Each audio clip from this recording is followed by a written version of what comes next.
네, 여러분 안녕하세요. 영군입니다. 자, 프리미어리그 25라운드 번리와 리버풀의 경기 이제 곧 시작이 됩니다. 선발 라인업 보도록 하겠습니다. 알리сон 골키퍼, 트렌트 알렉산더 아놀드, 조엘 마팁, 버질 반다이크, 앤드류 로버슨, 파비뉴, 핸더슨, 케이타, 그리고 마네살라 피르미누, 마누라 라인이 굉장히 오랜만에 또 가동이 됩니다. 뭐 부상자가 없습니다. 네, 뭐 디오고 조타가 좀 경미한 부상으로 벤치에 있다고 하는데 뭐 벤치에 있으니까 큰 부상은 아니죠. 뭐 티아고도 벤치에 있고 뭐 디아스 그리고 엘리엇 또 뭐 벤치에 있고 뭐 굉장히 부상이 없어요. 놀랍습니다. 예, 굉장히 이게 오히려 부상이 없으니까 어색한데 아무튼 뭐 케이타라든지 뭐 이런 선수들 나와가지고 이제 주중에 인테르와의 챔피언스리그 경기가 있기 때문에 조금 이제 티아고 같은 선수들에게는 휴식을 주는 모양새고요.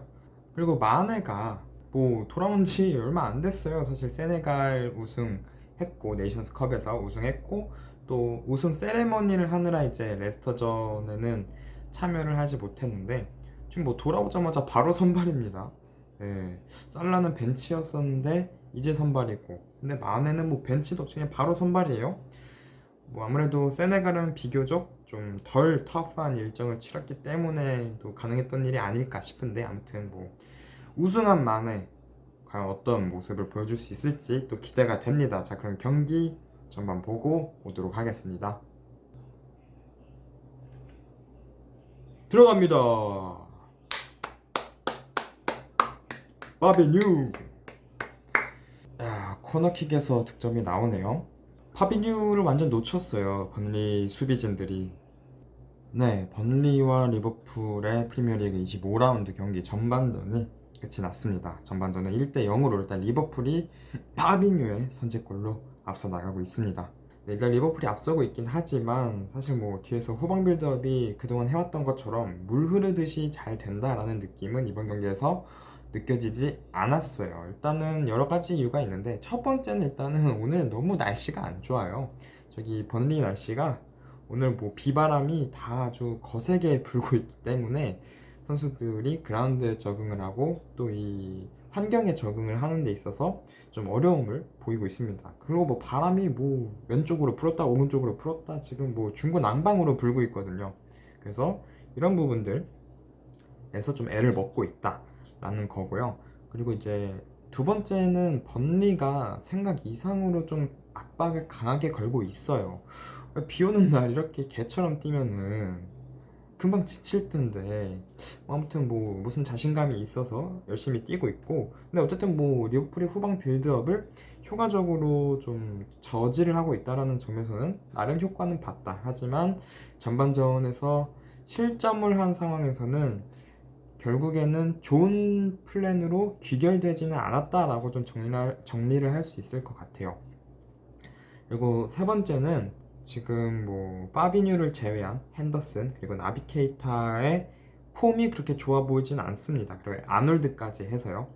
일단 패스미스가 좀 많은 편이고 그리고 케이타는 그 비교군이 너무 사기적이라서 좀 그렇게 하는데 티아고랑 비교를 하면은 너무 이제 케이타가 당연히 많이 급이 떨어지는 선수인 건 맞지만 문제는 케이타가 빌드업을 하는 데 있어서 적합한 선수는 아니라는 거예요.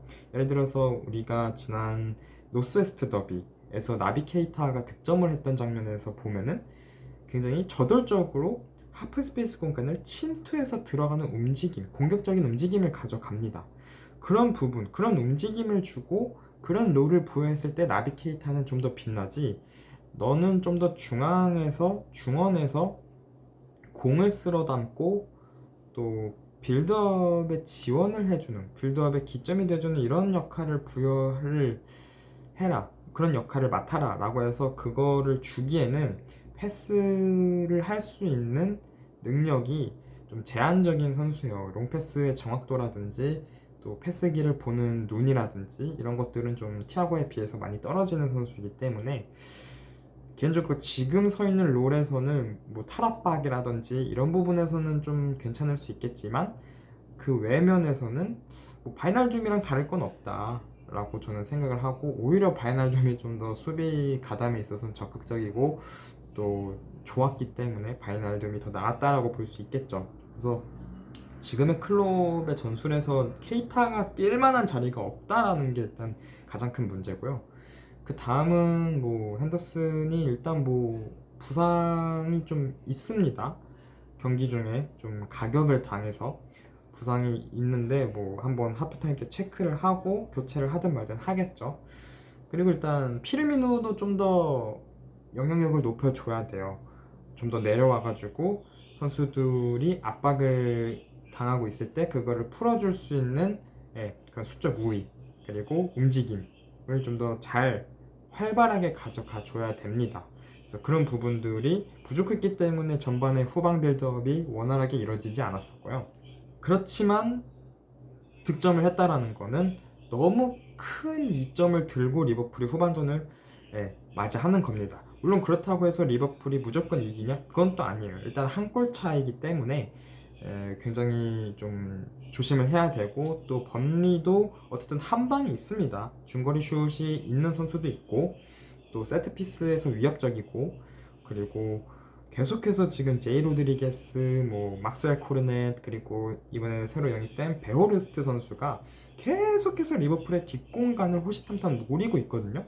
물론 후반전에는 지금 번리가 뛴 거 봤을 때 분명히 좀 빠르게 지칠 것 같아요. 지금 날씨까지 생각을 하면은 한 50분에서 55분 정도에 금방 지쳐서 뭐 제대로 뛰는 환경이 만들어지지 못할 것 같습니다만, 어쨌든 그 후반 초반을 좀 리버풀이 좀 더 집중력을 끌어올려서 버티는 것이 중요하겠고요. 그리고 이제 추가로 더 원하는 게 있다면 살라와 마네가 좀 더 좋은 모습을 활발하게 보여줘야 된다는 거. 물론 공잡을 기회가 많이 없었어요. 특히 살라 같은 경우에는 워낙 이제 번리의 수비진이 딱 달라붙어서 수비를 하고 있기 때문에, 특히 뭐 에릭 피터스, 살라가 잘 나가던 1718 시즌에 스토크시티에서 레프트백으로 나와가지고 살라를 되게 짜증나게 만들었잖아요.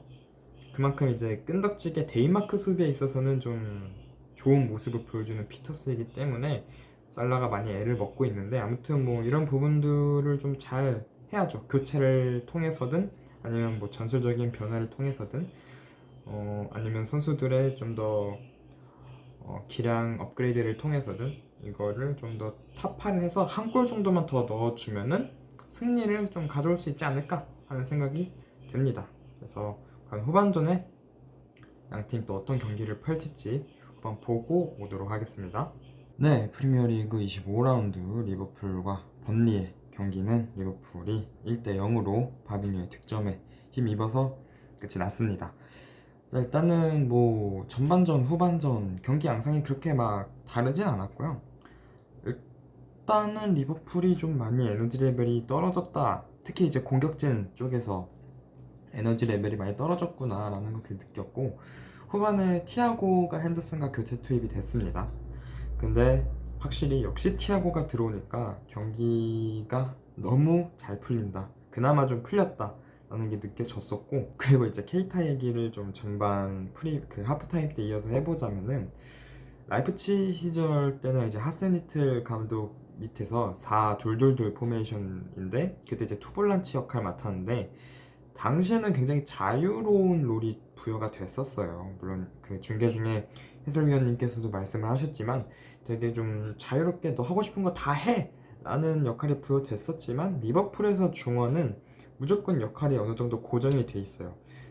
굉장히 할 수 있는 행동이 제한적이고, 클럽 감독이 부여한 역할 그리고 그 롤을 그대로 수행을 해야 또 이제 팀에 남을 수 있는 거고, 또 그게 사실 맞는 거죠. 감독이 하라는 거 하는 게 사실 선수 입장에서는.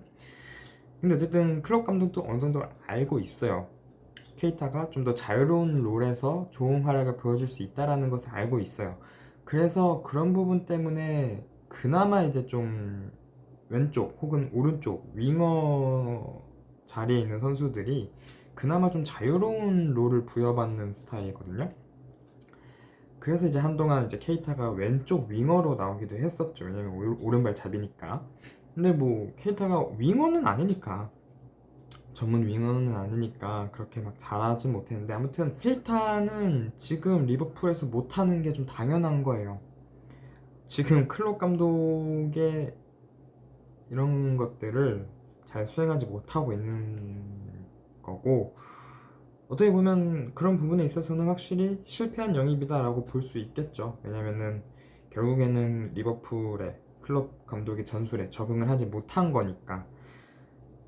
감독이 바뀌면 또 어떻게 될지 모르겠습니다만, 어쨌든 현재로서 케이타는 클롭 감독 밑에서 성공할 수 있는 확률은 현저히 낮다라고 볼 수 있겠습니다. 물론 시즌 초반에 좀 잘해주긴 했었지만, 그래서 뭐 그런 부분에 있어서 사실 케이타는 이번 경기에서 좋은 활약을 보여주진 못했어요. 하지만 어쨌든 리버풀이 결과를 챙겨왔다라는 점에서 비주전인 케이타를 기용함으로써 미드필더 한 명이 좀 더 체력 안배를 해서 주중에 있을 챔피언스 리그에서 좀 더 활약을 기대해 볼 수 있겠다라는 점은 좀 긍정적인 부분이라고 바라볼 수 있겠습니다. 딱히 전반이랑 이렇게 큰 변화가 있던 건 아니라서, 뭐 번리도 그렇고 리버풀도 그렇고 특별하게 할 얘기는 없지만, 번리는 확실히 제가 좀 과소평가를 했던 것 같네요. 선수들이 너무 잘 뜁니다. 아니 어떻게 90분이 되어도 저렇게 열심히 뛰지 할 정도로 이 브라운힐 뭐 이런 선수들이 정말 좋은 활동량을 보여주었고, 막판까지 뭐 벤미, 타코스키 이런 선수들도 투지를 보여주었죠. 그런 부분에 있어서는 어느 정도의 칭찬할 부분이라고 생각을 하고, 세트피스에서 결국 파비뉴가 득점을 한 게 너무 다행이다라는 생각이 들었습니다. 수비도 꽤 훌륭했었고요. 특히 파비뉴는 오늘 경기 득점도 하고 또 수비적인 모습에서도 좋은 모습 보여주고 빌드업에서도 많이 관여를 하면서 훌륭한 경기력을 보여줬기 때문에 이번 경기는 확실히 파비뉴의 경기였다. 2022년은 꽤 파비뉴의 지분이 커요. 물론 예전도 그랬지만 이 공격에서 득점 상황에서 관여하는 파비뉴의 지분이 굉장히 큽니다. 뭐 FA컵에서 일단 멀티골 넣었었고요.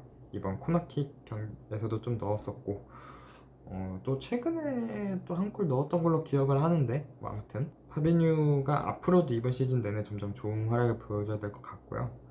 아놀드는 좀 폼을 끌어올려야 될 것 같아요. 오늘 경기도 그렇고 지난 레스터전도 그렇고, 또 A매치 쉬고 오니까 뭐 쉬었는지 안 쉬었는지 모르겠지만 더 못해졌어요. 이제 카라바오컵 2차전까지만 하더라도 그래도 이제 부상 딛고 나와서 폼이 많이 올라온 모습을 보여줬는데, 다시 또 이제 A매치 휴식기 동안 2주 정도 경기를 치르지 않으니까 또 폼이 떨어졌어요. 기복 없는 모습을 좀 보여줘야 될 것 같고, 앞으로는 이제 또 특히 다음 경기는 중요한 경기니까 좋은 모습을 보여줄 수 있도록 아놀드도 노력을 해야겠죠. 그리고 공격진들도 확실히 살라도 그렇고 마네도 그렇고, 물론 마네는 어시스트를 기록하긴 했습니다만 네이션스컵의 여파가 아직은 있습니다. 뭐 없다고 하면 사실 거짓말이죠. 그거 어떻게 없을 수가 있어요. 지금 뭐 다들 엄청난 경기 소화량을 보여주고 복귀한 선수들인데 없을 수가 없는 거고, 그런 부분에 있어서는 이 네이션스컵이 있는 타이밍이 굉장히 아쉽다. 그리고 루이스 디아스를 왜 안 썼을까 하는 아쉬움도 좀 있죠. 물론 살라를 좀 기세워주기일 수도 있겠는데, 글쎄요. 중요한 경기 앞두고 있기 때문에 차라리 좀 빨리 빼주고, 한 장이 남았었거든요, 교체 카드가 밀너 투입하기 전까지는. 그래서 그냥 루이스 디아스를 한번 투입을 해줬어도 나쁘지 않았을 것 같다라는 생각은 드는데, 아무튼 그렇습니다. 뭐 인테리전에 쓰려고 하는 건지. 그렇습니다. 이번 경기 프리뷰 리뷰는 여기까지 하도록 하겠습니다. 자, 다음 경기 2월 17일 목요일 새벽 5시에 있는 인터밀란, 네, 원정 경기입니다. 1차전 챔피언스리그 16강 1차전 인터밀란 원정 경기입니다. 자, 주세페 메아차 스타디움에 AC 밀란 상대하러 갔었고요. 그리고 이제 인터밀란 상대하러 또 가죠. 당연히 프리뷰 리뷰 합니다. 근데 뭐 개인 스케줄이 있어서 영상이 좀 늦게 올라올 수도 있어요. 그런 부분 좀 양해 부탁드립니다. 그래서 아무튼 그 경기로 저는 돌아오도록 하겠습니다. 이상 영훈이었습니다. 안녕.